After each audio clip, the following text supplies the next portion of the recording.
St. Augustine Airport is a great benefit to the citizens of St. Johns County, offering transportation and viable business services to the area.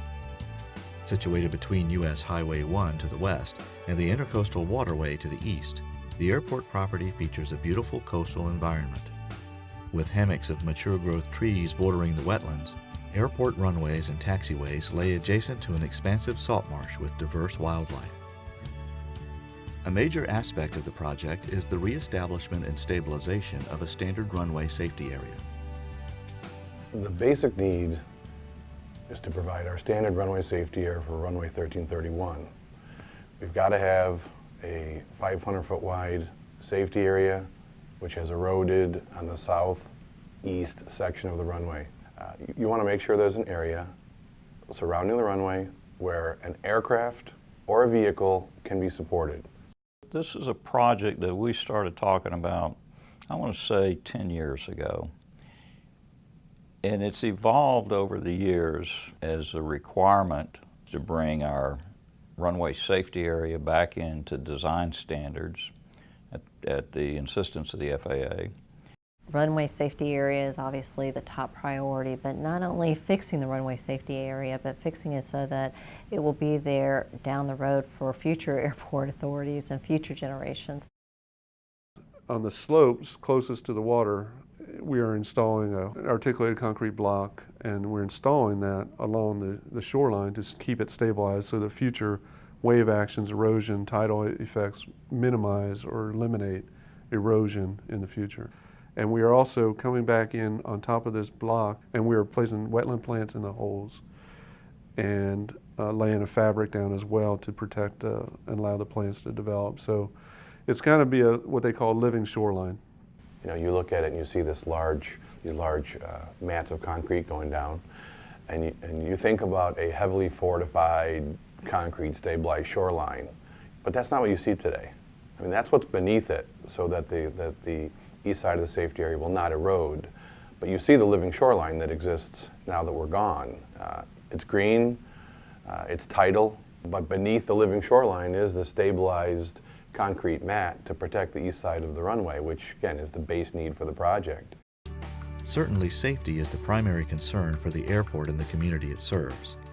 But not far behind safety is another key issue: the environmental impact of development projects at the airport. So environment is important to a lot of the citizens of the county.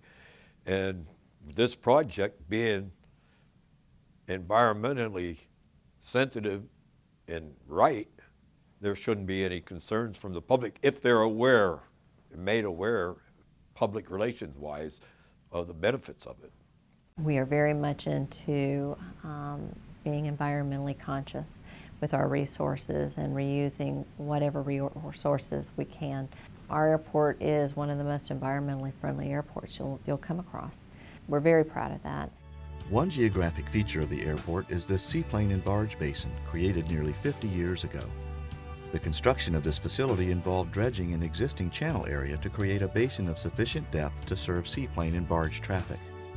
The dredge material was placed on the adjacent Saltmarsh area. We're talking about a spoil island that was created back in the mid-60s that created an uplands phenomenon right in the middle of a salt marsh.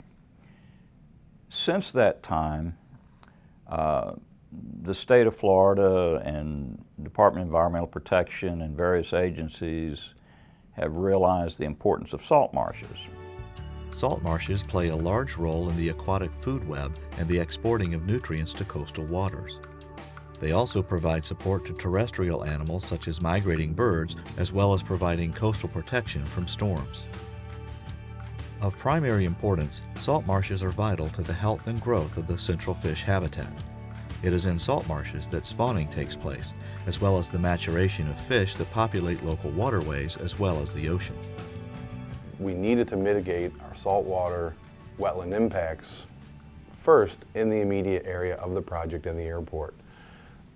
There was no other area, no other project where we could get the mitigation we needed, so the island became both the logical area the needed area, and it just made good sense from everybody to say, let's mitigate right adjacent to our project site. It was very interesting because me being a tree lover, a land lover, did not really buy into that was going to be the best use of that land. For me, that was a challenging position on the face of it.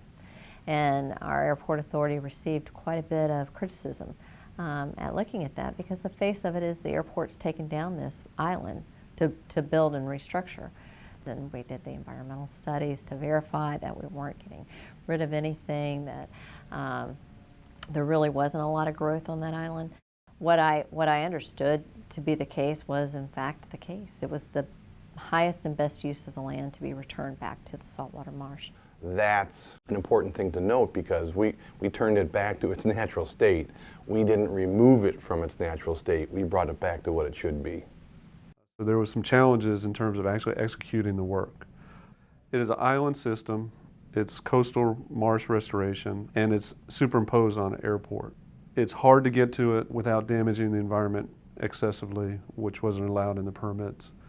We were able to come in and still implement a successful way to access the island, remove all the materials, the woody debris and those roots and stumps, as well as collect and consolidate the fill material and excavate that off the island and establish the target grades for the tidal channel as well as the marsh.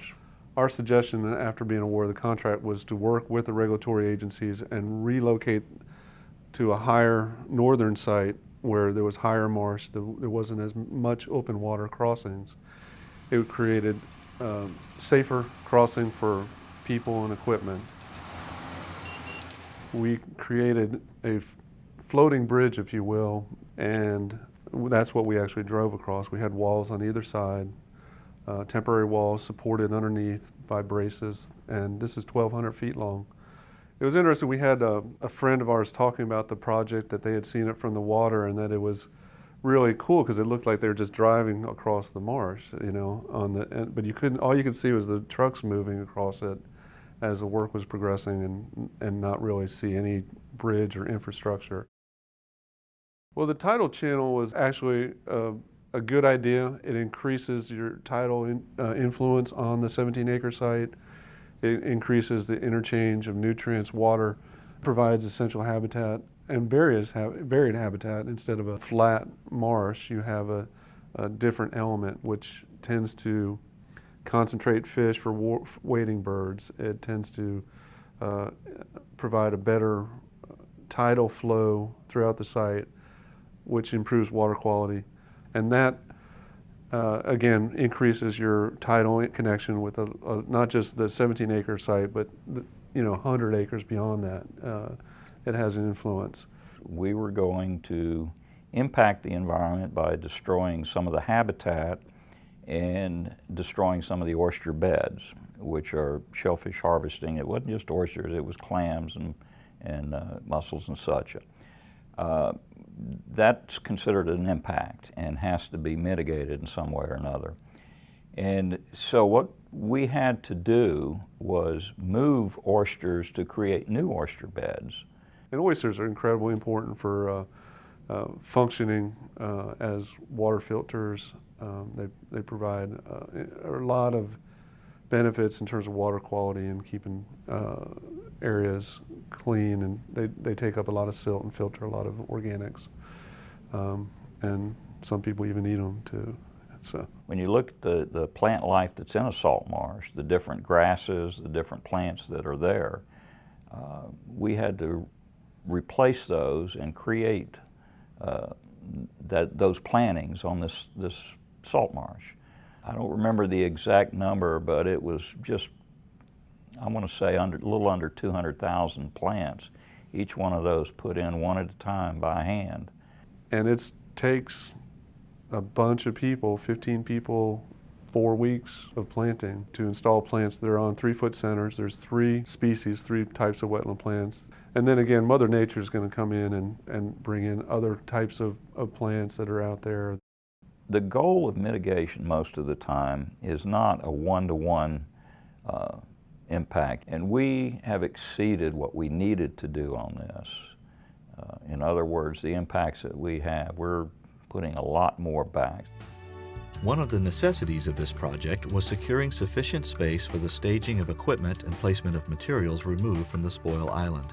We asked that every single aspect of the project be reused and reutilized, and really got the assurance from the engineering and from the different program administrators to make sure that we reutilized every aspect of it. Typically, when you do dredging or digging up of soil materials, you haul them off-site, and you pay to haul them off-site.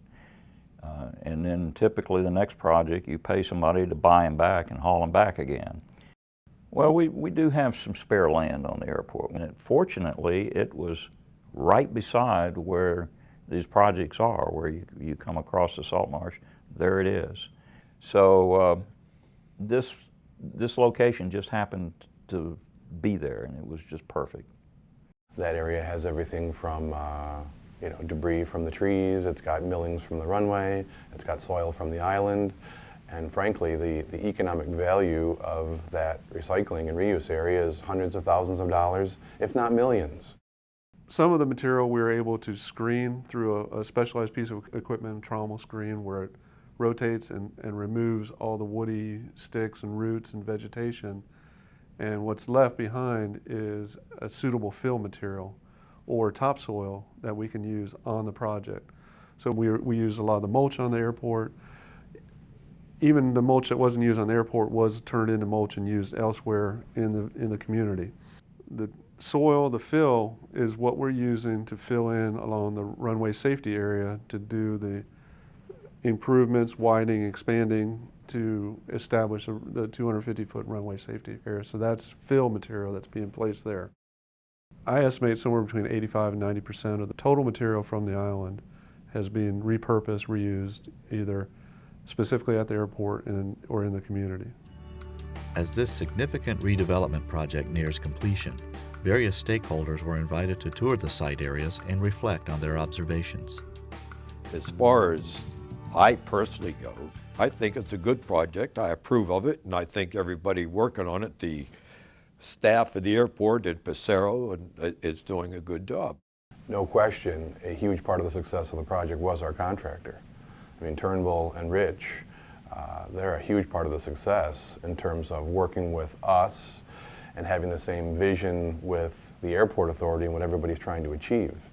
I think that it's amazing what's been done. It really, truly is. And I love the fact that everybody that was involved in this project truly looked at it from a cost-effective standpoint, from an environmentally effective standpoint, from a resource reutilization of material. It is important to note that airport operations continued throughout the project. All the objectives met, on schedule, on budget, things that mean a lot to us and our client, the airport authority staff. Couldn't be more happy with where we ended up.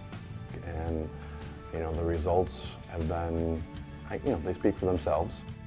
We're not making it just the same as it was. We're making it a lot better.